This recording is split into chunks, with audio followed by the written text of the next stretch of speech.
আমি ধুবড়ি ফুলবাড়ি মিনাচির ব্রিজ বানাইছি, যেটা আগামী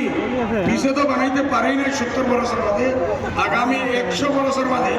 রকিবুল অ্যান্ড কোম্পানি কংগ্রেসে বানাইতে পারবে না, পারবে না, পারবে না। চোখে দেখে আজমল সাহেব কি করে, আজমল সাহেব তোর মাথা করছে, যা ধুবড়ি ফুলবাড়ি দেখা, আজমল সাহেব কলেজ বানাইছে,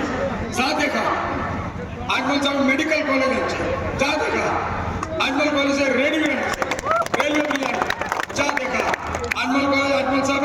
রূপসী বিমানবন্দর আছে, গিয়া দেখা, আজমল সাহেব পানির সাজ 330 কোটি টাকা দিয়ে আনছে, যা দেখা, বিএম কলেজে 1 কোটি টাকা দিয়া বিল্ডিং চলছে, সাইনের আমি পয়সা দিয়ে দিছি, গোয়ালপাড়াতে 1 কোটি টাকা আমি দিছি। এই আমার ধুবড়ির ডিসি অফিসের কাছে টিবি হসপিটাল আছে, বসা গন মানুষ গেলে আরো বেমারি হয়, আমি 1 কোটি টাকা দিয়ে বানিয়ে দিছি, দিছেন না ভাই? এই কথা তারা দেখবো না, তারা তো এসে আপনারা গরিব মানুষ